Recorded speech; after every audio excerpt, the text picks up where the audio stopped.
Hey everybody, thanks for joining me.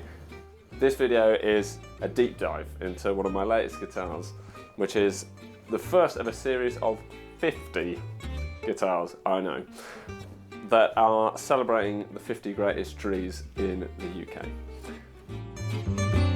So back in 2021, me and my friend Danny, furniture maker, we went out to a place called Childry, a tiny little sleepy Oxfordshire village, to go and see one of these 50 greatest trees.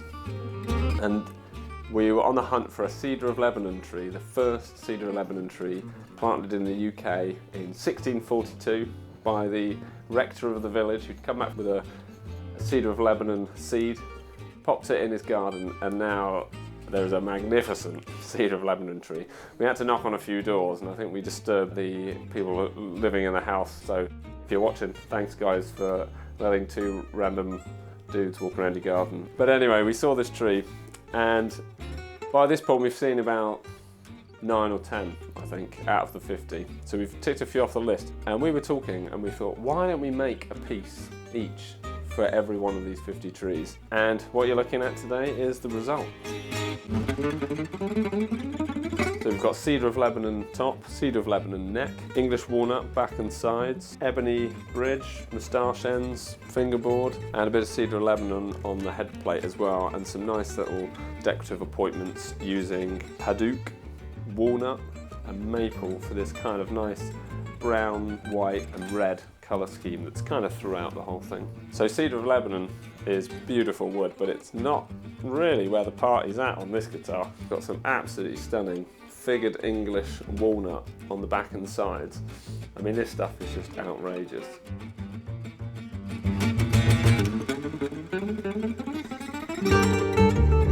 Just beautiful stuff. I absolutely love it. English walnut is probably one of my favourite woods to work with.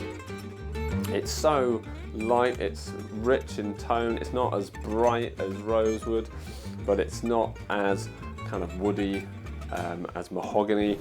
It's just got this beautiful balanced sound that is just perfect for a gypsy jazz guitar.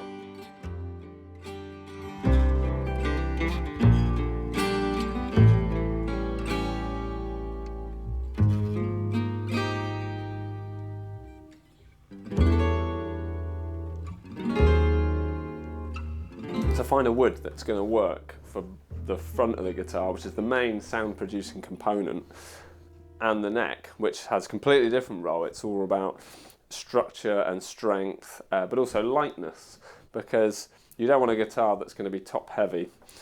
This stuff is fantastic to work with. It's the first time I've used it for building a guitar. I get a lot of questions about the fanned frets. What's that all about? So fanned frets are an idea of going back to the 17th century. I think the first instrument with fan frets was an English lute called the orpharion. The idea then was all to do with getting a bigger range out of the instrument, despite the limitations in string technology. So the only way of getting a low note was to make the string longer. You could only make it so big before the string actually becomes unplayable.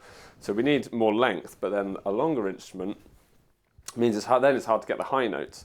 So by fanning the frets, or by shortening the scale length on the top or lengthening the scale length on the bottom, it gives you access to a greater range of notes. Here in 2023 we've got loads of strings available to us, so what's the idea with fan frets? Well, the thinking here is this is a 670mm scale length, which is typical for a gypsy jazz guitar, but the treble side is 640, so that's typical of some of the rhythm guitars in this style. What this means is you've got a really compact treble side, so soloing is just a little bit more easy going because the frets are closer together, but you don't lose any of the power on the bottom string. And I think the result is great. You don't notice that it's fanned when you're playing it. This is the thing that everybody assumes when they see a fan fret guitar. How am I going to play that thing? It's not anything like you might imagine. From this point of view, you can barely tell that the frets are fanned, and I think most people don't notice that they're playing a fan fret guitar.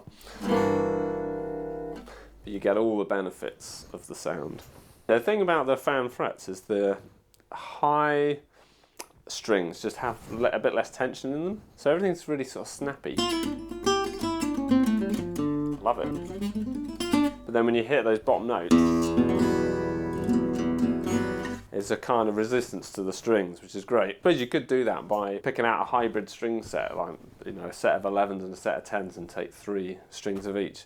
But that's inconvenient. It's great to have this sort of the feel of the fan frets and the changing the tension of the strings all built into the instrument. Got some extra little bonus features. Nice chamfered armrest. This really makes a difference, but you don't really notice it until you play a guitar that doesn't have an armrest. It's just that little bit of extra comfort. We've also got a side sound port, so this is like an acoustic monitor. So when you're playing in an acoustic setting, especially, you've got maybe a violinist or a clarinet player next to you making a racket. This is going to send a little bit of what you're playing in your direction, so you can actually capture more accurately the sound of your guitar as other people hear it. Because of the fan frets, this guitar's also got a pliage, so these instruments traditionally have a fold behind the bridge, a little bit like a Neapolitan mandolin.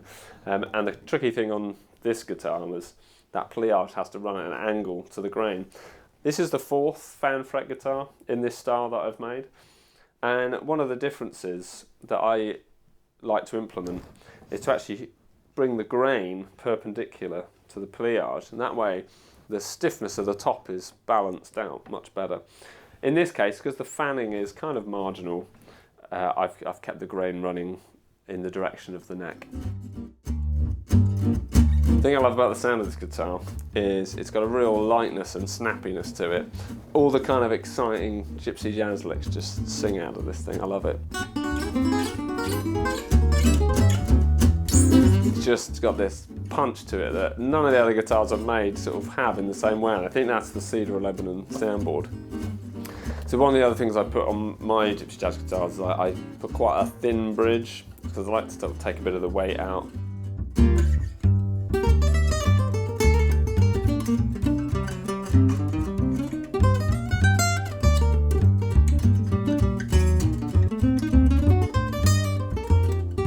If you're not familiar with gypsy jazz guitars, the 2 big differences that cause these things to sound so different from your typical round hole steel string acoustic is the ladder bracing and the tailpiece and floating bridge design. It's a bit like an archtop guitar.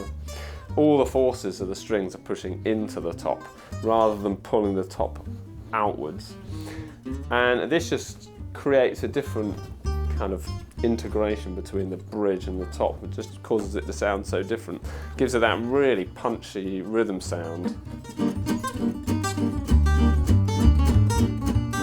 You just can't get that from any X-braced guitar.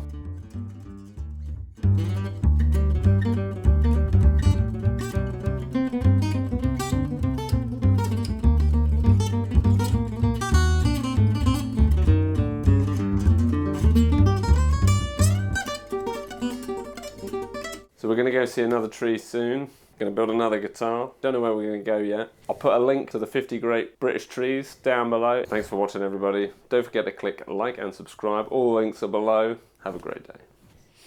Oh, it smells so good.